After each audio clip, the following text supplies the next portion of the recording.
Assalamualaikum warahmatullahi wabarakatuh. Hai adik-adik semuanya, bagaimana kabarnya hari ini? Semoga kita semuanya masih dalam keadaan sehat walafiat. Sebelum memulai video pembelajarannya, marilah kita awali dengan membaca basmalah bersama-sama. Bismillahirrahmanirrahim. Nah, adik-adik semuanya, dalam video pembelajaran kali ini kita akan membahas tentang ayo membayar zakat. Tujuan pembelajaran kali ini adalah kalian bisa memahami pengertian dari zakat, macam-macamnya, orang-orang yang berhak menerima zakat, dan hikmah dikeluarkannya zakat. Nah adik-adik, kalian tentu masih ingat rukun Islam kan? Ayo, ada berapa rukun Islam? Ya, betul. Rukun Islam itu ada 5. Yang pertama adalah syahadat, yang kedua sholat, yang ketiga zakat, yang keempat saum atau puasa, dan yang kelima adalah naik haji. Nah, dalam video pembelajaran kali ini, yang akan kita bahas adalah rukun Islam yang ketiga, yaitu zakat. Yang pertama, kita akan membahas tentang pengertian zakat. Apa itu zakat? Zakat secara bahasa artinya adalah membersihkan, tumbuh, suci, dan berkah. Sedangkan secara istilah, zakat artinya mengeluarkan sebagian dari harta tertentu yang telah mencapai batas tertentu kepada orang yang berhak menerimanya. Nah, dari pengertian secara istilah ini, kita harus mengetahui harta apa saja yang harus kita keluarkan zakatnya.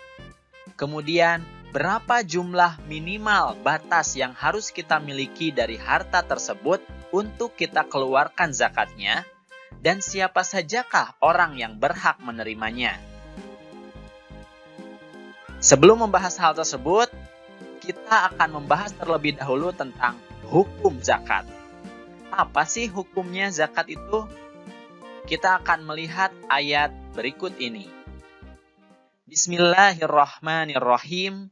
Dan dirikanlah sholat, tunaikanlah zakat, dan rukuklah beserta orang-orang yang ruku. Quran Surat Al-Baqarah ayat 43. Nah adik-adik, dari ayat tersebut kita bisa mengetahui bahwa zakat itu hukumnya adalah wajib bagi setiap muslim yang sudah memenuhi syarat wajibnya. Kata zakat ini disandingkan dengan sholat sebanyak 82 kali dalam Al-Quran. Nah itulah hukum dari zakat. Penjelasan yang selanjutnya adalah tentang macam-macam zakat. Ada berapa sih macam-macam zakat? Zakat itu ada 2 macam. Yang pertama adalah zakat fitrah, yang kedua adalah zakat mal. Kita akan membahasnya satu persatu. Yang pertama kita akan bahas adalah tentang zakat fitrah. Apa itu zakat fitrah? Zakat fitrah adalah zakat yang wajib dikeluarkan oleh setiap muslim yang mampu. Artinya, orang tersebut memiliki makanan atau harta yang cukup untuk merayakan Hari Raya Idul Fitri. Kemudian, zakat fitrah adalah mengeluarkan beras atau makanan pokok lainnya sebesar 2,5 kg atau 3,5 liter tiap orangnya. Nah, kemudian waktu mengeluarkan zakat fitrah itu bisa dilaksanakan mulai tanggal 1 Ramadan sampai menjelang Hari Raya Idul Fitri. Tapi, waktu yang lebih afdol untuk mengeluarkan zakat fitrah adalah menjelang Hari Raya Idul Fitri ini. Kemudian, zakat fitrah dikeluarkan agar orang yang tidak mampu dapat bergembira pada Hari Raya. Nah, jadi ini adalah pengertian dari zakat fitrah.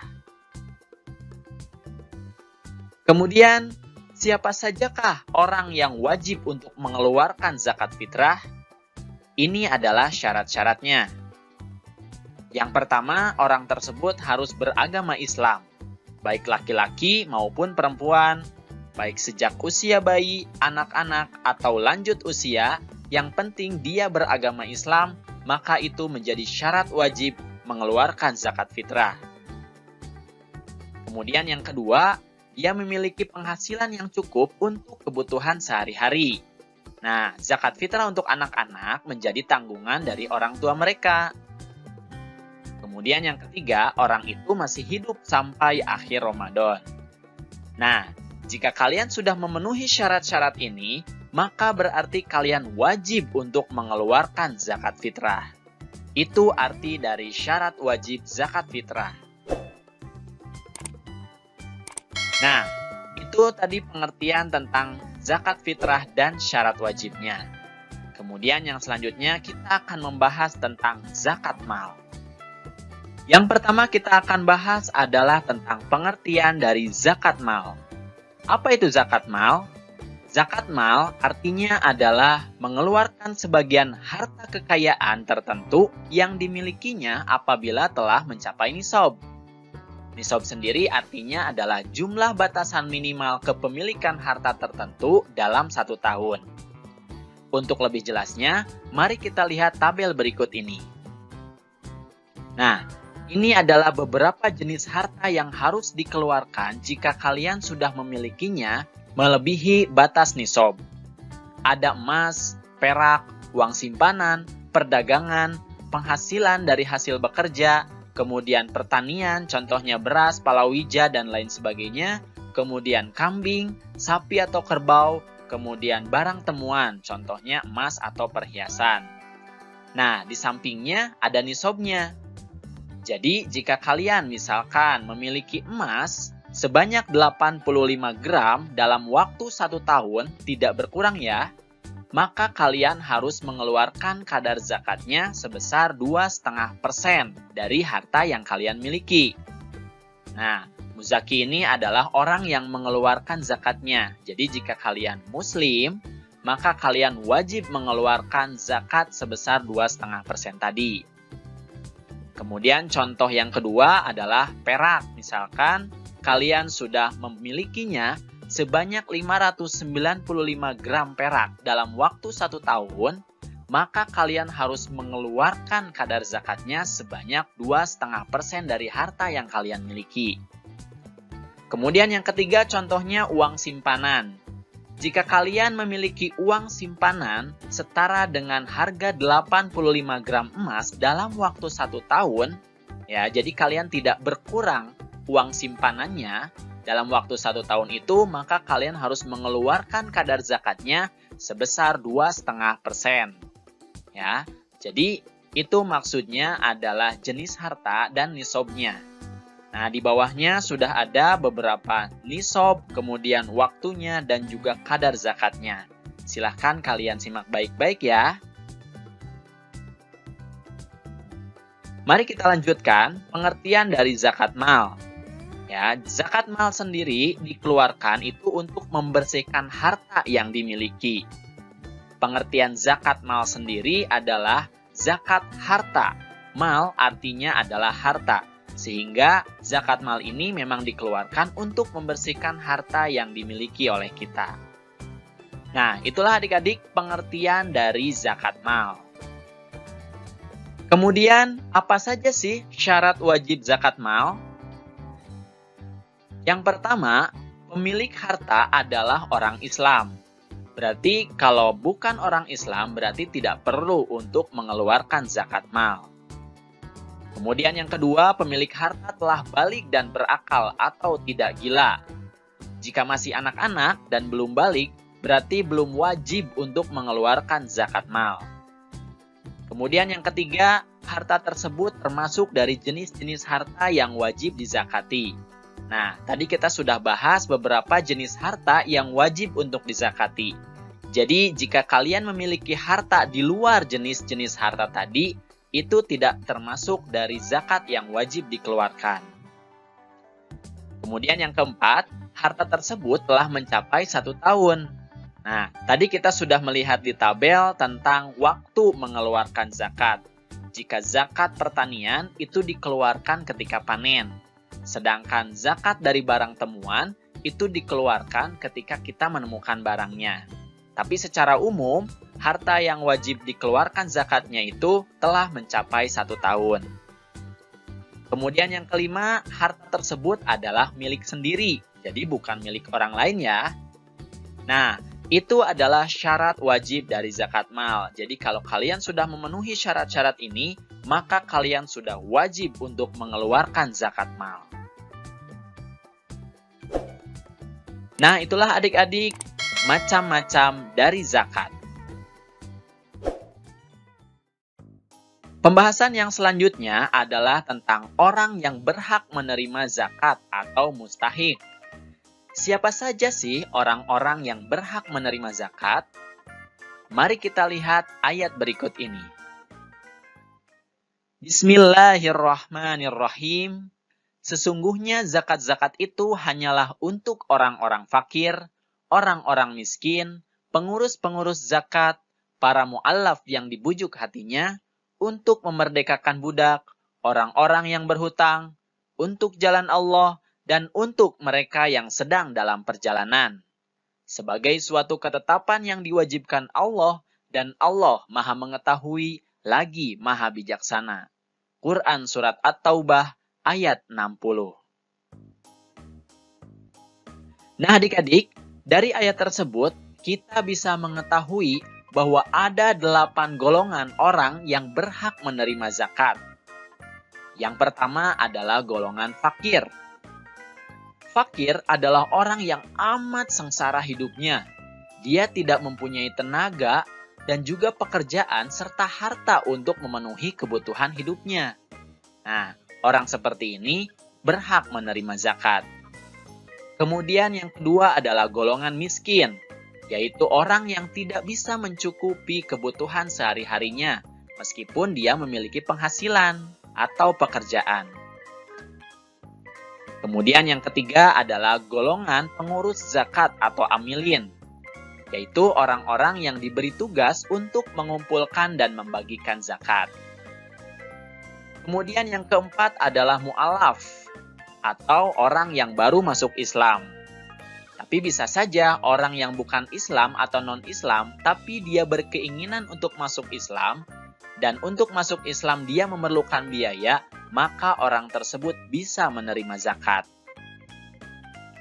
Kemudian yang kelima adalah budak atau hamba sahaya, yaitu budak yang harus dimerdekakan. Nah, zakat ini bisa dipergunakan untuk memerdekakan hamba sahaya.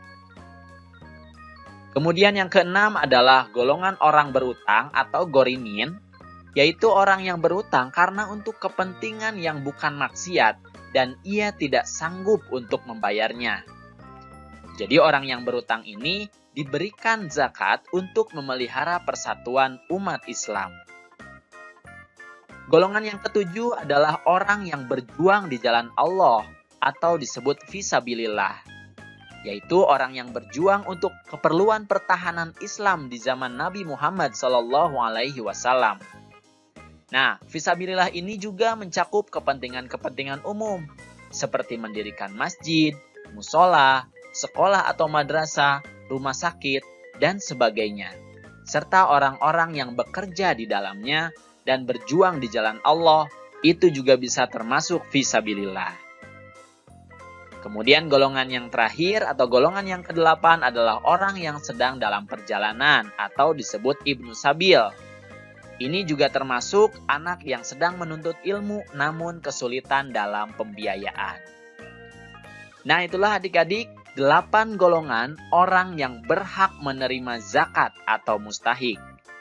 Jadi, jika ada 8 golongan ini di sekitar kita, maka kita bisa mengeluarkan zakat kepada golongan-golongan tersebut.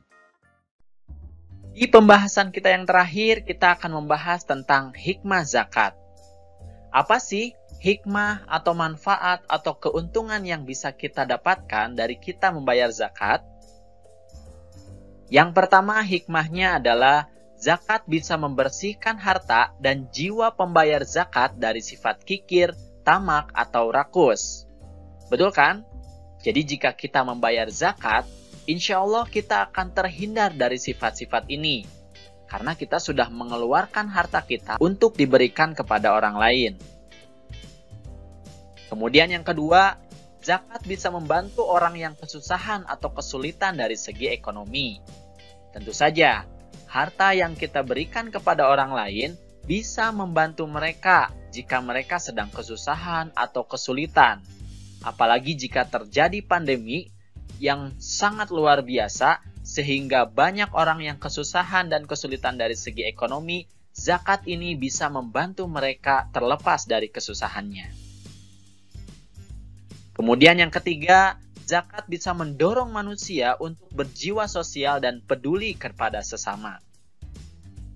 Nah, mungkin kita sehari-hari tidak peduli kepada orang lain, tapi dengan adanya zakat ini, kita dimotivasi oleh Allah Subhanahu wa Ta'ala untuk berjiwa sosial dan peduli kepada mereka. Kemudian yang keempat, zakat bisa mendorong manusia untuk bersikap jujur dan bertanggung jawab atas harta yang dimilikinya. Harta yang kita miliki ini bukan sepenuhnya milik kita, tapi ada sedikit bagian adalah milik orang lain. Dan kita harus bersikap jujur. Apabila kita sudah mencapai nisabnya, maka kita harus mengeluarkan harta tersebut. Kemudian yang kelima, zakat bisa mengingatkan manusia bahwa harta dan kekayaan itu hanyalah titipan dari Allah Subhanahu wa Ta'ala.